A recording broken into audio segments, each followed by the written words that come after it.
Welcome back to my channel. No, this is not clickbait. I don't even know where to begin with this video because it's kind of a confusing topic if you are new to my channel, but basically when I was a sophomore in college, I decided to drop out of school for a bit, and I kind of wanted to take you down memory lane today and share with you what I wrote on my last night of college, the night that I dropped out. That being said, now at 23, I do have my bachelor's degree in English and a minor in creative writing, so I did eventually go back to school and graduate. I'll link a few videos above and down below with more information on this topic, but at that time in my life, I did decide to drop out. It was a very hard time for a lot of different reasons, and if you want to know specifically why, I definitely recommend the video that I made, kind of like documentary style. I'm really proud of it. It's called I Need to Tell You Something. Definitely recommend. That has all the information about when I dropped out, and to this day, it's one of my favorite videos that I've ever made. But with all of that being said, please don't forget to leave a like on this video because it does help. Comment down below and subscribe to this channel. We really are like one big family with lots of love to go around. It's never too late to join. All you have to do is hit subscribe. Also, don't forget to click the bell because this notifies you every time I upload a new video, and I always shout out the first comment on my social media, so be sure to be following me on those as well. But with all of that being said, the other night I was digging through some archives on my laptop and I came across this piece of writing that I wrote my last night as a college student in Ohio. It's a piece of writing that I feel like it would be beneficial to share with you, and I hope that you enjoy. This is also a piece of writing that I may have recycled to use in a midterm this last semester at the University of Minnesota.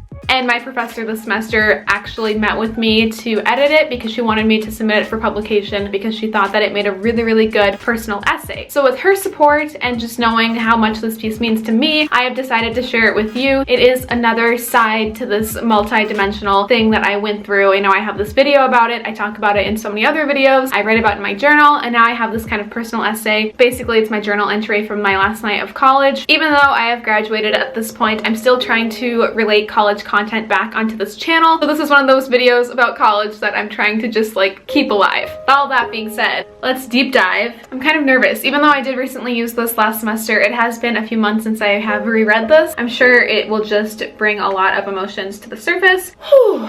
Okay, so sit back, grab a cup of tea or coffee and a snack, and let's read what I wrote on October 24th, 2015, on dropping out of college. It rained hard my last night as a Wooster student.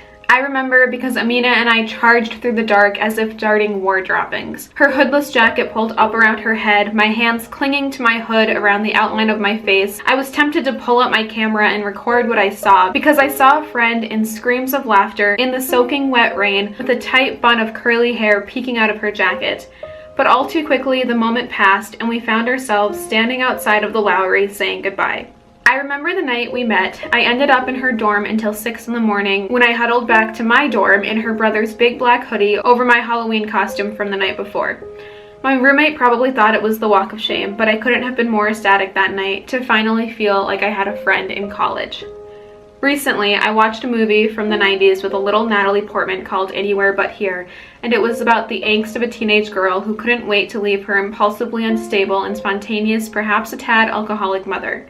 The movie follows her growing up in California from teen to young adult and how the relationship between mother and daughter changes as you grow up. What hits her and me the most is when a police officer hears her rant about how she just can't wait to leave her mother and never come back, how she just wants to run away forever. He tells her, "You can leave her, but don't do it when you're upset. Do it when you're calm, when you're ready, and when you don't need to come back." So she waits. She waits and works hard and dreams big and gets accepted into Brown University on the complete other end of the country. The big lesson through it all is that when she is calm and ready and doesn't need to come back is when she isn't ready to say goodbye, and you watch one of the saddest airport goodbyes in all of movie history. I cried a big blubbery mess through it all. And that is how I feel about leaving Worcester. I hate it here, and for over a year I've wanted to run away and never come back, but I never did. Now I am calm and have settled. I'm comfortable and perhaps even accepted the fact that it sucks and I'm stuck, but I'm here and doing the whole school thing, even if I may not be happy at all. I am not happy at all. I hid that fact deep down, buried it beneath the stress of 5 courses so difficult I lost sleep, creativity, and color in my skin.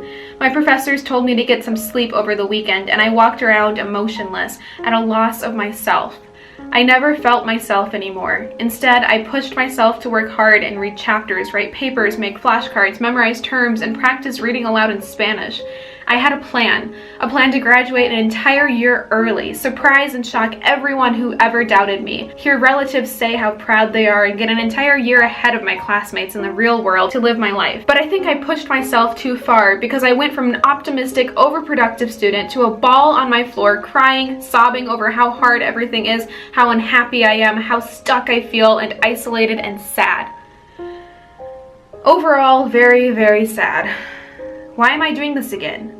What's worth this? Why am I here? Why? Still in this state of deliria, I returned home for a week during fall break. Drowning in manic emotions bigger than I will ever know, I start my rampage week of impulsivity. A piercing salon? Let's stick some metal in my skin. A hair appointment? Let's chop it all off. Better yet, let's dye it red. Bright, bright red. Shit. Never mind. Let's try dyeing it back to brown. Why don't you cut it even shorter while you're at it? A boy? A boy you really love more than anybody else that you have ever loved in your entire life? Let's mess it up somehow. Somehow fuck it up so badly that he breaks your heart a mere 24 hours after your last kiss. Your last kiss. Better yet, let's end this week by dropping out of school too. Not even 7 days, and I had completely reinvented myself. With new hair, a new nose, a shattered heart, and tears streaming down my face, I didn't know what I felt anymore. I didn't know if I wanted to come home because I was in love with a boy and if he was no longer part of the equation, if maybe I'd do better in school. I didn't know if I could trust what I was feeling now or before, or at home or at school. And overall, I had no fucking idea if I had just made the best decision I could make for myself or if it was all a big, horrible, and awful mistake. Whatever it was, it's too late to change now. I wasn't expecting to feel this way when I finally left the College of Wooster. I was expecting excitement, yelps of joy, and the middle finger at every passing object. I was expecting an easy departure, one with zero goodbyes, no aches in my chest or slight fragmented feelings of regret. I think I'm just scared. Instead, I left Wooster with wistful glances back at all of the places I hated. I stopped by offices of my professors who sat down and looked at me in the eyes, some at a loss for words. It all ended with best of luck and we'll really miss you in the class. I hate knowing I could have succeeded and instead I'm running. I was doing well in 3 courses that I ultimately did enjoy, but I can't help but know it was all for nothing. I return home and find myself sharing with others what I've learned, blabbering on about essays, topics I've never known were topics before, pieces of art and how the artist performed. I really did apply what I learned into my life. But I also needed to remember that I had failed 2 tests. I had gotten a B on an essay I swore was A material, and I wasn't sleeping. I wasn't eating well, and my period had yet to make an appearance my sophomore year. When I glanced down at the 50% marks bleeding red through my tests, and I wondered why on earth I wasn't doing well despite all the effort put in, the answer came so fast, the tears even faster, and like lightning, I flashed from being okay to absolutely not. Your happiness should come first, and off of that, you have that feeling in your gut for a reason. Listen to it. My father and brother sleep minutes away in a tiny motel with green carpet and scratchy sheets. A tall and skinny old man runs the place. He looks as if he has been dead for 50 years over and just runs his motel for all eternity, never leaving that front desk. I don't know why my dad always books a room there instead of the Holiday Inn nearby, but he does. And I sit in my bed in my dorm room for the very last night of my life and begin to wonder if I am doing the right thing. I look around and see privilege. I see everything I ever wanted and flashes of my childhood come in blinding jolts of light. I'm at Target with my mom. It's back to school season and I envy the adorable dorm items, telling her how when I live in a dorm, I'm going to get this and that. I'm at the thrift store with my grandmother, purchasing fake flowers and wall decor, hanging it up in my childhood room, and telling my mother it's going to go in my dorm someday. I see ads in Pottery Barn Teen and Point announcing that's exactly what my dorm will look like one day.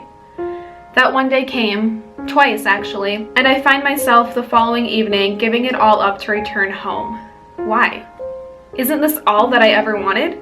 Isn't this what I dreamed of and couldn't wait to graduate and move out for?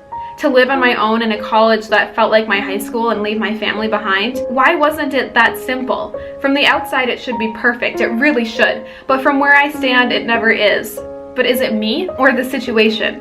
Can I ever truly be happy with where I am in life? What if I think I'm chasing happiness when in reality all I'm doing is chasing my own tail, going round and around in circles, making markings upon the floorboards, but not actually getting anywhere? There is a great quote from Alice in the Looking Glass that goes, "Do you ever feel like you have to run twice as fast just to stay in the same place?" And I didn't really understand it the first few times I heard it. I didn't really understand it until I heard an 8-year-old girl played by Elle Fanning in Phoebe in Wonderland ask it, and I watched as this little girl fought to understand what made her so different and why. I guess I've been watching a lot of films lately. I can't seem to get my mind to focus on anything else anymore, like books or writing. It's easier just to stare and disappear into another world for a few hours.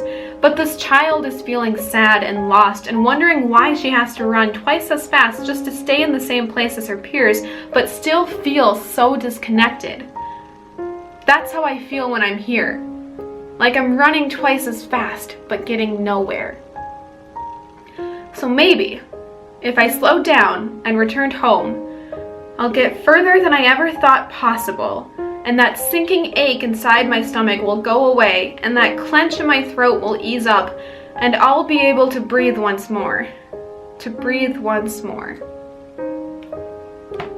Whew. Reading that back, all those emotions just come pouring back to the surface. I feel my younger self with me when I read that, and I feel everything that she was feeling as if it happened to me today. It's really easy to seem so confident online and look like you have everything put together, like somehow I knew dropping out of school was the right decision for me, and I know I did, because even in that piece I can reflect how I just knew, like I had this gut feeling, I was super unhappy, I was very depressed, and if you could tell, I was a huge perfectionist. I mean, I got a B on an essay and I thought I was failing out of school. I did fail a few math tests, but looking back, like I could have taken the correct steps to fix that, but in my mind, the correct steps were you have to leave. And at the end of that, I felt so, I don't know, emotional, because the last paragraph I say like maybe this will be like the best decision. When I say like maybe if I return home, I'll get further than I ever thought possible. That part made my heart warm, because I think I did. I think I returned home and never imagined life would turn out like this, and here I am, and I'm really happy with everything right now. Like I am at such a place of gratitude in life. I do think about the decisions that I have made, those really big decisions that can either take my life down one path or in a completely different direction. And that night, my last night ever in that dorm in Ohio, that was a really big decision for me. And I sat in this empty dorm surrounded by boxes, knowing that my father and my brother were blocks away at some motel, and that at 8 a.m. we were gonna move everything out and I was gonna go home for good. At that point, it was too late to change anything. I had already signed everything. I was going home, and it was what I wanted, but for some reason I didn't feel the way that I expected to feel, and that made me want to write that journal entry. I'm really glad that I have it now, because years later I can remember everything that I was thinking and going through on that night. I just thought this would be fun to share in case you're curious, and also something that I just wanted to make for myself. This topic is pretty complicated, and I think there are a lot of different factors and reasons why you might drop out of college if you have or are thinking about it, and it's not permanent. It sounds permanent. Ooh, I dropped out of college, but really looking back, I dropped out of college for a temporary time, and then a year later missed my education and went back to the classroom, and now I have a degree, and this is all like pointless in a way. That is going to be my video for today. Let me know if you like these videos. I really enjoy sharing my writing. Let me know what you think, and don't forget to subscribe, because I'm about to film my next video and I think it's gonna be a good one. So I'll see you then, but have a wonderful rest of your day, and thanks so much for watching. Bye! Over my slutacious, oh my god.